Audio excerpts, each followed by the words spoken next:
മുഴുവൻ ദൈവങ്ങളും ഉണ്ടായത് ബ്രാഹ്മണന് വേണ്ടിയാണ്. എല്ലാ ദൈവങ്ങളും ദശാവതാരങ്ങളും പ്രപഞ്ചത്തിലെ മുഴുവൻ ദൈവങ്ങളും ഉണ്ടായത് ബ്രാഹ്മണന് വേണ്ടിയാണ്, ചണ്ടാളിന് വേണ്ടിയല്ല. ഈ പ്രായത്തിൽ ശോഭ നല്ലതല്ല. ഇനി പറഞ്ഞോളൂ. അല്ല, പ്രപഞ്ചത്തിലെ എല്ലാ ദൈവങ്ങളും ഉണ്ടായത് സമ്പന്നനും സവർണർക്കും വേണ്ടിയാ.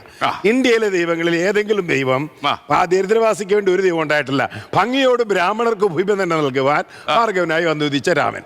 അതുപോലെ എല്ലാം പ്രപഞ്ചത്തിലെ എല്ലാം ബ്രാഹ്മണന് വേണ്ടി കൊടുക്കാനാണ് സകല ദൈവങ്ങളും വന്നത്. കൊന്നത് മുഴുവൻ അസുരന്മാരെയാ. ആ അസുരന്റെ കൂട്ടത്തിൽ പെട്ടാ നിൽക്കുന്ന അതെങ്ങനെ ശരിയാകും? ഞാൻ എന്റെ ജനതയുടെ ഇത് ബ്രാഹ്മണൻ ഉണ്ടാക്കിയതല്ല. ഈ മണ്ണ് ഞങ്ങളുടേതാണെന്നും ഈ മണ്ണിലെ ദൈവസങ്കല്പങ്ങൾ പ്രകൃതിയാണെന്നും മലകളും നദികളും നിങ്ങൾ നശിപ്പിക്കരുതെന്നും പറയുന്ന ആത്മീയതാണ് എന്റെ ആത്മീയത. പള്ളിയിൽ ചെന്ന് പറഞ്ഞാൽ അത് അങ്ങ് പള്ളി പോയി. ഞാൻ പള്ളിയിൽ പോകാറില്ല, എനിക്ക് ആവശ്യമില്ല. എനിക്ക് പ്രകൃതിയാണ് ദൈവം. ഈ പ്രകൃതിയും ഇവിടുത്തെ എന്താണ് പ്രകൃതി? ഈ ഉണ്ടായിരിക്കുന്ന സാധനം പ്രകൃതി കിട്ടുകയാണ്. പ്രകൃതി ഏത് പ്രകൃതി? എന്താണ് ഏത് പ്രകൃതി? അങ്ങയുടെ പ്രകൃതി എന്താണ്? ആ പ്രകൃതിയുടെ കടയൊന്ന് കാണിച്ചു. ഉണ്ടായതൊക്കെ പ്രകൃതിയാണ്. ആ പ്രകൃതിയുടെ കടയൊന്ന് കാണിക്കാം. ഈ യൂണിവേഴ്സിന്റെ ഭാഗമല്ലാത്ത എന്തുണ്ട്?